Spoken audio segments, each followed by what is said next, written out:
Activist, being a social activist, being a youth activist, مجھے جو ہے وہ کیبنٹ ڈویژن دے دیا گیا. اچھا, ایز اے پارلیمنٹری سیکرٹری. اچھا, اب اس ملک میں آپ المیہ دیکھ لیں کہ آپ ڈاکٹر ہیں یا آپ ہیلتھ میں کام کریں گے یا سوشل ورکر ہیں سوشل سیکٹر میں گئے, یا آپ کا وومن پارلیمنٹیرین ہے تو وومن ڈویژن میں کریں گے, یا آپ کسی طرح سے یوتھ میں کر لیں گے کچھ. اب آپ کو ایک ٹوٹلی ڈفرینٹ, اوگرا سے میرا کیا تعلق, نیپرا سے میرا کیا تعلق, پیمرا سے میرا کیا تعلق. جب میں نے وہ مجھے نوٹیفکیشن ملا as a cabinet parliamentary secretary کا, تو میں نے جا کے زور سے پھینکا ٹیبل پہ پرائم منسٹر صاحب کی. تو میں نے کہا جی جمالی صاحب تھے, نہیں شوکت عزیز صاحب تھے. جمالی صاحب سے تو پہلے دن ہی میرا اختلاف شروع ہو گیا کہ جو عراق وار ہوئی اور میرے دماغی کیڑے نے مجھے ان کے خلاف بغاوت پہ جو مجبور کیا کہ میں نے ان کی ڈیزائر کے خلاف میڈیکل ریلیف مشن بنا دیا. اور عراق وار میں میں پہلا میڈیکل ریلیف مشن پوری دنیا سے جو عراق میں گیا, مطلب آپ نے امریکہ کے ڈیزائرز کے اگینسٹ میں نے کام کیا. اس کا نتیجہ یہ ہوا کہ وہ پرائم منسٹر صاحب تھے جمالی صاحب, انہوں نے مجھے پارٹی میٹنگ میں کہا, جب میں نے ان سے ایک کویسچن کیا تو انہوں نے کہا عراق جانے کے لیے تو آپ کو میری اجازت کی ضرورت نہیں پڑی تھی, اس کام کے لیے آپ میری اجازت مانگ رہی ہیں. وہاں آپ نے مجھے لیٹ ڈاؤن کیا کیونکہ you are part of the government. مطلب انہوں نے برملا اظہار کیا, بالکل کیا, سب کے سامنے. اور وہ جتنا ٹینور ان کا پھر رہا انہوں نے مجھے ایڈجسٹ نہیں کیا, کیونکہ یہ ان کی ڈیزائر کے خلاف. وہ میں نے جتنے میڈیکل پارلیمنٹیرینز تھے ان کو اکٹھا کیا, ان کو کہا جی کہ عراق کے اوپر جو اگریشن ہوا ہے ہمیں اس مسلمان ملک کی مدد کرنی ہے اور ہم نے اپنی مدد آپ کے تحت. تو آپ کام کرتی رہی ہیں آلدو آپ کی بن نہیں رہی تھی ان سے, لیکن آپ پھر بالکل ہم نے اپنی مدد آپ کے تحت اس کو مشن کو ریلیف مشن کو بنایا. گئی وہاں 5 ہفتے میں عراق میں نے خود کام کیا. جب واپس آئی تو پھر حکومت میں میری کوئی جگہ نہیں. تو جنرل مشرف نے آپ کو سپورٹ نہیں کیا؟ جنرل مشرف ہائی جیک ہو چکے تھے. اچھا, اب جنرل مشرف کے لیے ایک ڈاکٹر فردوس انٹرسٹ نہیں تھا. کنہوں نے ہائی جیک کیا؟ اب وہ ہائی جیکر جن کو وہ تو کہتے ہیں میں خود ہائی جیک, میرا جہاز ہائی جیک ہوا تھا اس لیے میں نے ٹیک اوور کیا. وہ ہائی جیک ہو چکے تھے, ان کی وی این ہائی جیک ہو چکی تھی.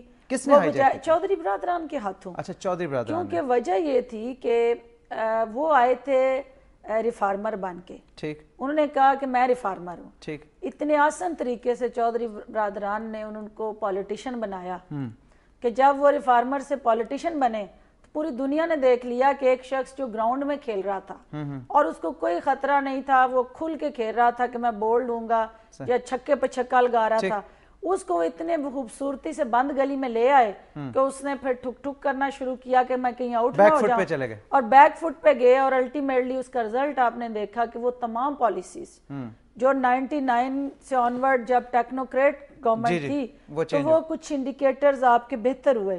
جب اس نے پولیٹیکل گند اندر ڈالا, جو چونچو کا مربع بنایا, پک اینڈ چوز کی, اور جتنے وہ تھے وہ مافیا ان کو اپنے ارد گرد اکٹھا کیا تو وہ ڈیزاسٹر. لیکن فردوس صاحب میری اس پہ تھوڑی سی ریزرویشن یہ ہے, آپ نے بات کی کہ جو چینج ہوا اور ڈاؤن فال شروع ہو گیا, لیکن اگر آپ آج کے دور سے کمپیئر کریں, آج کے دن کی میں بات کروں, ڈالر کی ویلیو لے لیں, فورن انویسٹمنٹ کی ویلیو لے لیں, بجلی کا لے لیں, مہنگائی لے لیں, آٹا لے لیں, دال لے لیں, چینی لے لیں, اس کا جواب لے لیں آپ کہ جگلری آف ورڈز جو ہے, آپ الفاظ کا ہیر پھیر جو ہے بجٹری پروسیس میں کیپنگ سے, آپ کو پتہ ہے کہ آج بھی امریکہ آپ سے اس وار آن ٹیرر کے حوالے سے جو پیسے دیے گئے اس کا حساب مانگ رہا ہے. بالکل ٹھیک. آپ نے کہاں سپینڈ کیا, کس جگہ کیا, کس طرح کیا, آپ کے پاس کوئی اس کی ابھی جو پیسہ آ رہا ہے اس کا ہے, ابھی آپ کو مل ہی نہیں رہا. ابھی تو پچھلا ٹرسٹ ڈیفیسٹ چل رہا ہے نا. پہلے تو آپ پچھلا حساب دیں نا کیا کیا, پھر آگے کی بات کریں گے. اس سے یہ ہوا کہ جو کیپنگ کی رکھی, چیزوں کو سوڈو طریقے سے مینج کیا گیا, صرف یعنی اپنے ٹینور کو پرولونگ کرنے کے لیے, کیونکہ الیکشن آ رہے تھے. ان کا یہ تھا کہ یہ الیکشن کسی طریقے سے جیت جائیں. 6 سال تک چیزیں مینج ہو سکتی ہیں فردوس صاحب؟ 2 سال کی میں بات کر رہی ہوں, آخری 2 سال میں جو یعنی آپ کو لگتا ہے کہ 2007 تک سب کچھ ٹھیک تھا؟ نہیں ٹھیک تھا.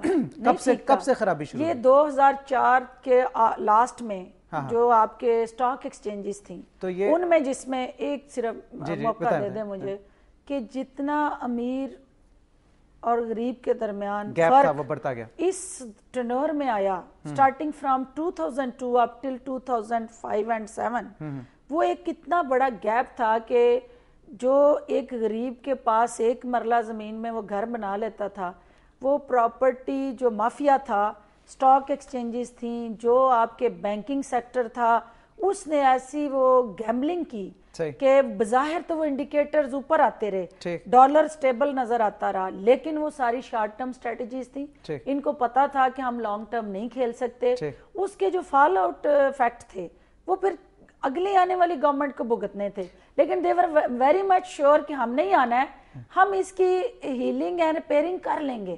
اچھا مطلب ان کے قابو میں تھی انہوں نے کہا مسئلہ ہے ہم اس کی ڈریسنگ کر لیں گے. یہ جو ہم اب اس وقت ہمیں جو چیزیں انیشیٹو لے رہے ہیں یہ فار دی ٹائم بینگ ہے وی will back in the government ہم اس کو مینج کریں گے اور ہمیں مل جائے گا انٹرنیشنل سپورٹ اور جو فنڈنگ آئے گی ہم ان کی ری ایڈجسٹمنٹ لیکن وہ بیک ان دی گورنمنٹ نہیں آئے اور سارے مسئلے آپ کو بھگتنا پڑے. وہ سارے مسئلے پھر جو انہوں نے ایک فیبریکیٹڈ سینیریو کریٹ کیا ہوا تھا جب وہ ختم ہوا تو پھر وہ ایک دم سے new management I in policies کو ایگزیکٹلی ریورس کر کے یو ٹرن جب ہوا تو الٹیمیٹلی پھر ایک کرائسس آیا. خواتین و حضرات وقت ہوا ایک چھوٹی سی بریک کا. بریک کے بعد ہم واپس آئیں گے اور ڈاکٹر فردوس سے مزید دلچسپ باتیں کریں گے. اسٹے ٹیون ٹو جاگو دنیا اسپیشل.